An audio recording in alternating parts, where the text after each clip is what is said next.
Come in focus, camera. Let's go. Episode. Okay, here we go, baby. Episode 153 of the Marketing Lyfe podcast. This is Taylor Timothy, your host. And today, guys, we're going to be talking about why I have found that businesses actually fail online and with their online marketing efforts. So, let's not waste any more time and dive right in.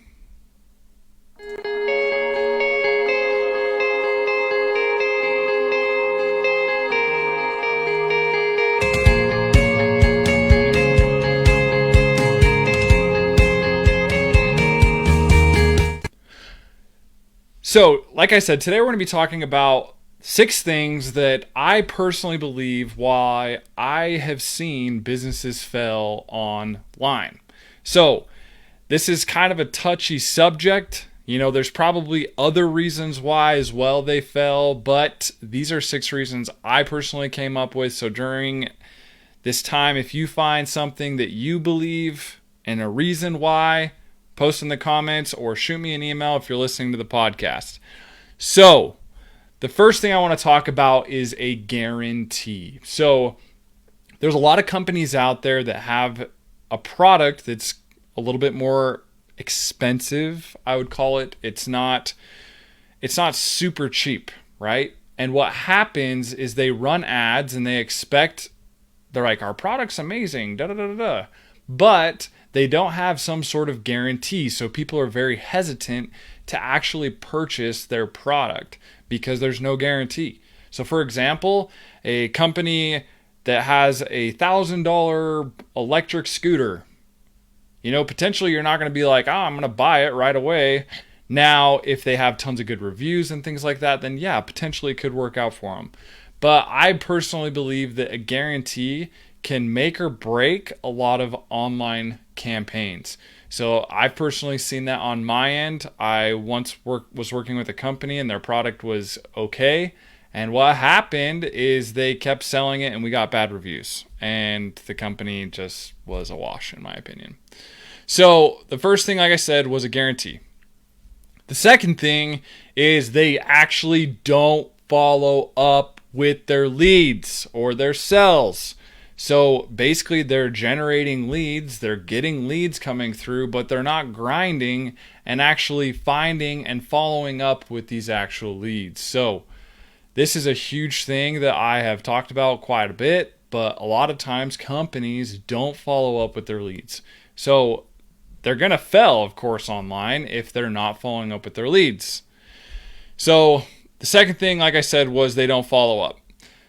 The third thing is they actually don't give the campaigns time. They go on Facebook or Google, they spend some money for 1 month, and after that, they stop spending money because they're like, oh, it's not working.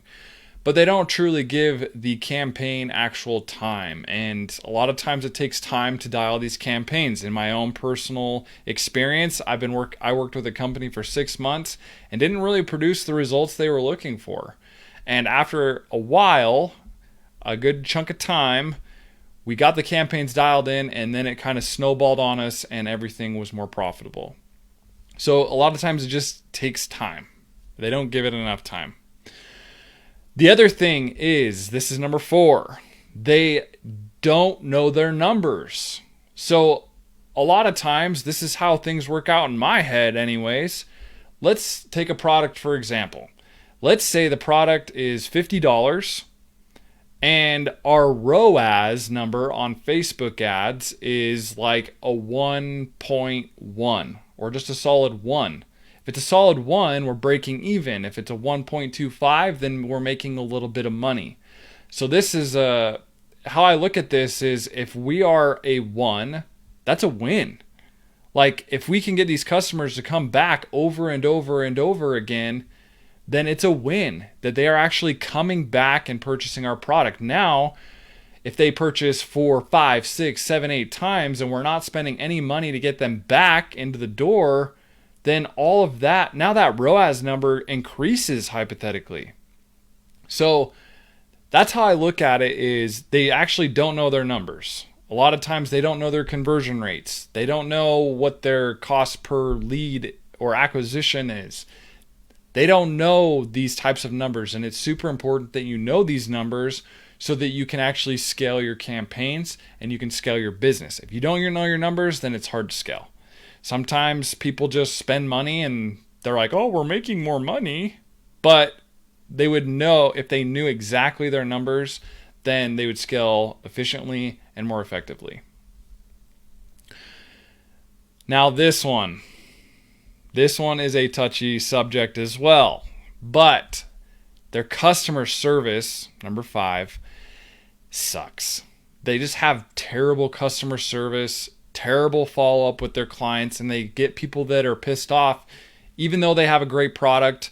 If they would just get on the phone, talk to them for 3 minutes, answer their questions, then they wouldn't get those bad reviews.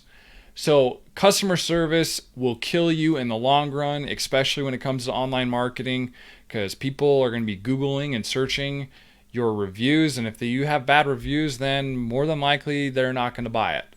So that's another reason you will actually fail online. And the final thing is number 6, and that is invest. So actually invest in online marketing. So like I told you guys before, it takes time. But how I look at it is online marketing is an investment.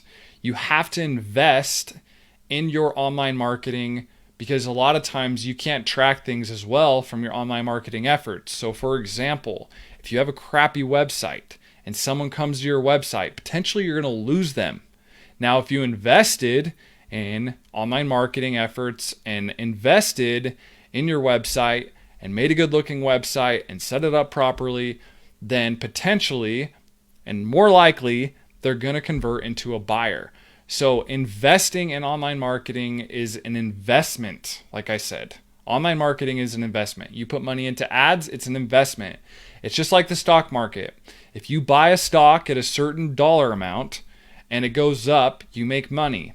If you put money into advertising, Google ads, Facebook ads, you get a return on your money in the long run.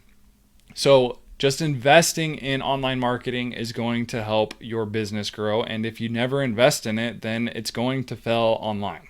And your business is going to fail because that's the way things are going, especially with all this stuff going on in the world. So make sure that you invest in your online marketing efforts. So guys, that's going to wrap up this episode 153 of the Marketing Lyfe podcast. And I'm Taylor Timothy, your host. If you guys need help with any online marketing efforts or things like that, feel free to click the link or come to taylortimothy.com or my new, I had to rebrand, but anyways, localdma.com. And we can take care of you and give you a free marketing strategy so you guys can start investing in your business online. So thanks guys for watching this video and listening to the podcast as well. Peace.